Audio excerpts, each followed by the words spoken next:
Assalamualaikum warahmatullahi wabarakatuh. Salam sejahtera untuk kita semua. Halo, bagaimana kabarnya? Semoga kita semua dalam keadaan sehat, baik jasmani maupun rohani. Nah, pada kesempatan yang baik ini, saya tergabung dalam tim KKN PPM UGM Unit Kasihan A Bantul Yogyakarta.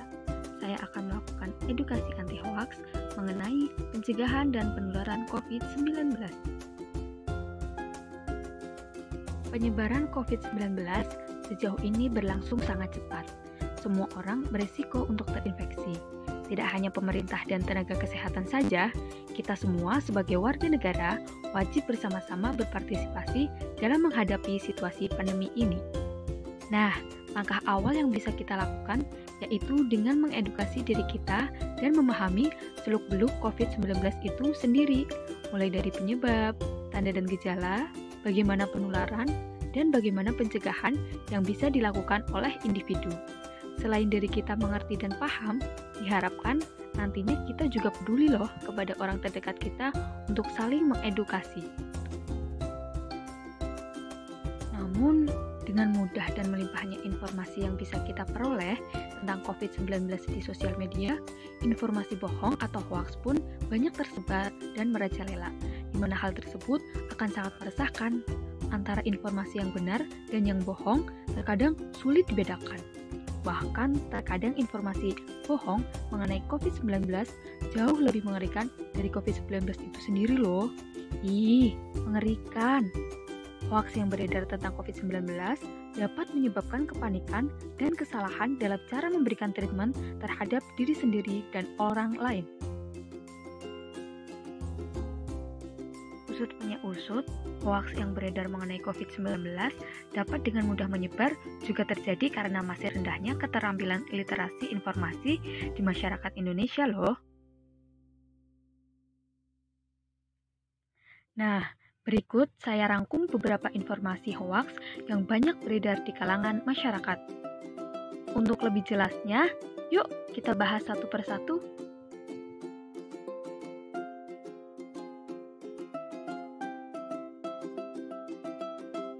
Dr. Raisa menyampaikan bahwa Ketua Konsorsium Riset dan Inovasi COVID-19 dari Kementerian Riset dan Teknologi, Ali Hufranmurti, memprediksi vaksin lokal akan diproduksi massal.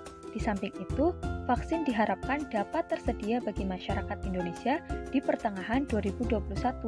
Lebih lanjut, ia menyampaikan vaksin yang ditemukan nanti diprioritaskan kepada populasi berisiko, yakni kaum lanjut usia dan mereka yang punya penyakit penyerta atau komorbid. Dr. Raisa juga mengatakan bahwa kita patut optimis Indonesia dapat menghasilkan vaksin COVID-19 sendiri dalam waktu secepatnya dari 15 tahapan yang harus dipenuhi. Saat ini, calon vaksin asal Indonesia telah berhasil melalui 8 tahapan dan akan menuju ke 7 langkah berikutnya. Proses selanjutnya ini membutuhkan waktu lebih lama. Selain itu, Presiden Joko Widodo juga telah menerima tim uji klinis vaksin COVID-19 dari Fakultas Kedokteran Unpad beserta pihak BPOM. Nah, pertemuan berlangsung di Istana Merdeka pada Selasa 21 Juli 2020. Kepala negara amat mendukung fase uji klinis yang akan dilakukan terhadap vaksin untuk COVID-19 ini. Jadi, kesimpulannya, vaksin COVID-19 itu belum ditemukan ya. Kementerian Pertanian atau Kementan membuat kalung yang disebut-sebut sebagai antivirus COVID-19. Kalung tersebut berbahan dasar kayu putih atau eukaliptus dan diklaim berkhasiat untuk menghambat replikasi virus corona. Selain kalung, Kementan juga meluncurkan produk berbahan eukaliptus yang lain, yakni inhaler, roll-on, salep, balsem, dan diffuser. Beberapa pekan setelah peluncuran polemik eukaliptus sebagai antivirus, COVID-19 meningkat. Sejumlah kalangan, mulai dari akademisi hingga politisi, mempersoalkan kebenaran khasiat produk Kementan tersebut. Koordinator kegiatan uji klinis dari Pusat Bioteknologi LIPI mempertanyakan metodologi riset dan literatur mengenai khasiat kalung eukaliptus yang bisa membunuh virus corona. Menurut dia, klaim tersebut masih hanya sebatas molekuler docking atau penambatan molekul. Dalam merespon polemik yang terjadi, Kepala Balitbang Fajri Dukti mengatakan pihaknya tidak pernah mengklaim kalung eukaliptus sebagai antivirus COVID-19. Dia menjelaskan seluruh produk eukaliptus yang dibuat oleh Kementan berstatus sebagai jamu di BPOM. Selain itu, dia mengatakan produk eukaliptus yang dibuat Kementan belum melewati pengujian lanjutan seperti uji praklinis dan uji klinis. Nah, selanjutnya informasi hoaks yang banyak tersebar di masyarakat mengenai perokok kebal akan COVID-19. Dari pesan yang beredar tersebut, disebutkan jika tembakau dan cengkeh dapat menangkal coronavirus, sehingga asap rokok dianggap baik untuk menjaga tubuh dari COVID-19. Pesan ini jelas saja hoaks. Jauh sebelum COVID-19 mewabah di Wuhan, buruknya dampak rokok terhadap kesehatan organ pernafasan sudah tidak dipertanyakan lagi. Bahkan setelah adanya COVID-19 yang merupakan penyakit yang menyerang sistem pernafasan. Faktanya, dilansir dari VOA, Lembaga Biologi Molekuler Eijkman justru menyebutkan bahwa perilaku merokok bagi perokok aktif dapat meningkatkan resiko terinfeksi coronavirus. Selain itu, dalam halaman Q&A WHO juga menegaskan bahwa dari beberapa hal yang harus tidak dilakukan karena tidak terbukti efektif dalam mencegah dan mengobati virus COVID-19 dan berbahaya, salah satunya adalah merokok. Jadi, perokok tidak kebal ya dengan COVID-19. Banyak minum air putih bisa menangkal COVID-19. Apa benar? Nah, hidrasi yang cukup sangat diperlukan oleh tubuh. Karenanya, minum air putih yang cukup sangat disarankan untuk menjaga kesehatan secara menyeluruh. Namun, langkah ini saja tidak cukup loh untuk menangkal coronavirus. Saat sedang flu atau tidak enak badan, sering kita dianjurkan untuk banyak minum air putih agar tenggorokan kita lega. Faktanya, dalam kasus COVID-19, gangguan di tenggorokan tidak dapat diatasi dengan hanya minum air putih saja. Baru-baru ini, banyak tersebar informasi hoaks mengenai termogan dapat merusak otak. Jadi, termogan atau termometer tembak semakin dikenal masyarakat selama masa pandemi. Hampir semua tempat publik pasti wajib mengukur suhu pengunjung dengan alat yang satu ini. Sayangnya, informasi menyesatkan belakangan menyebut termogan bisa merusak saraf otak. Informasi itu sudah dibantah oleh juru bicara pemerintah untuk COVID-19, yaitu Ahmad Yuryanto, sebagai informasi yang salah. Para ahli pun angkat bicara soal ini sehubungan dengan viralnya berita termogan atau termometer tembak yang dianggap membahayakan otak karena memancarkan laser.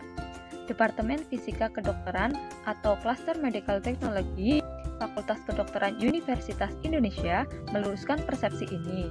Termogan merupakan salah satu jenis termometer inframerah untuk mengukur temperatur tubuh yang umumnya diarahkan ke dahi. Alat ini menjadi andalan utama sebagai jalan atau alat screening COVID-19 dengan gejala demam. Termogan untuk screening temperatur seseorang bekerja dengan menerima pancaran inframerah dari benda, bukan dengan memancarkan radiasi, apalagi laser. Sebagai alat pengukur suhu, sebagai indikator kesehatan, termogan direkomendasikan untuk dikalibrasi minimal 1 tahun sekali. Kalibrasi diperlukan agar screening suhu terjaga akurasinya. Jadi, termogan tidak merusak otak ya.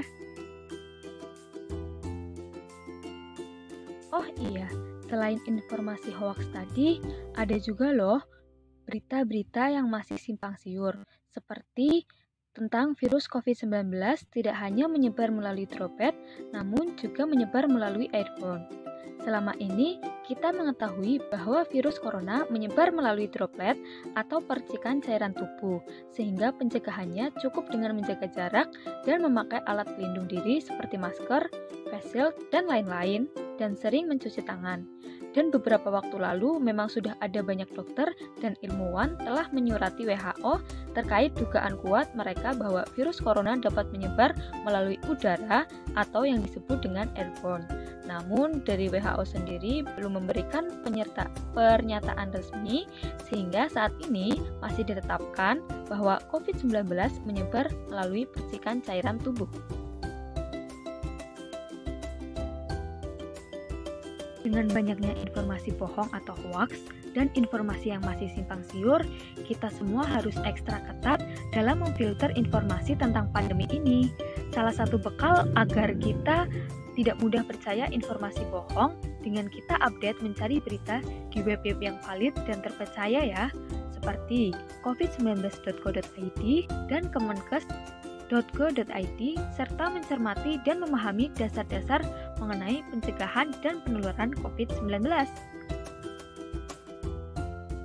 Jadi, apa sih COVID-19 itu? COVID-19 merupakan penyakit menular yang diakibatkan oleh jenis baru virus corona atau novel coronavirus.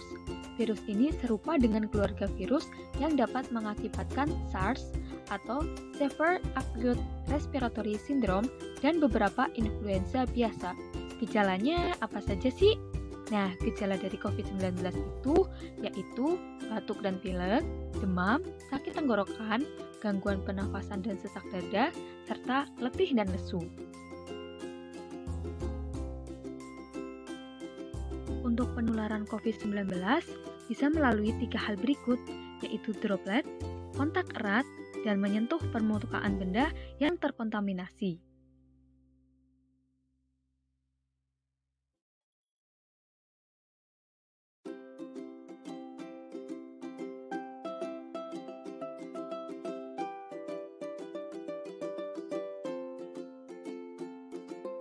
Berikut langkah-langkah pencegahan yang bisa kita lakukan. Yang pertama, rajin cuci tangan menggunakan sabun dan air mengalir selama minimal 20 detik. Apabila tidak tersedia sabun dan air, kita bisa menggunakan hand sanitizer berbasis alkohol. Kemudian, apabila kita bepergian, kita harus menutup mulut, hidung, hingga dagu menggunakan masker. Hindari berada dalam kerumunan atau perkumpulan ya. Hindari bepergian ke tempat umum. Hindari memegang sembarang benda yang ada di tempat umum dan sekitar kita. Hindari bersentuhan dengan orang lain. Oh iya, ingat jaga jarak minimal 1 meter. Hindari melakukan perjalanan baik keluar kota ataupun keluar negeri. Hindari bersentuhan dengan binatang secara langsung. Memasak dan memanaskan makanan secara menyeluruh ya. Segera konsultasikan ke petugas kesehatan apabila kita timbul gejala sakit. Daya tahan tubuh yang baik menjadi kunci utama dalam rangka menghindarkan kita dari COVID-19 ini. Nah, berikut saya akan berbagi tips untuk menjaga daya tahan tubuh kita. Yang pertama, konsumsi makanan yang bergizi seimbang. Olahraga rutin minimal 30 menit per hari ya. Istirahat dan tidur cukup 7-9 jam per hari. Dan yang terpenting, rajin cuci tangan menggunakan sabun dan air mengalir. Demikian tadi edukasi yang bisa saya sampaikan. Ingat ya, kita harus ekstra hati-hati dalam memfilter informasi-informasi yang kita dapatkan. Mari bersama-sama melawan COVID-19 ini. Disiplin menerapkan protokol kesehatan saat di luar rumah dan tetap menjaga daya tahan tubuh. Semoga pandemi ini segera membaik.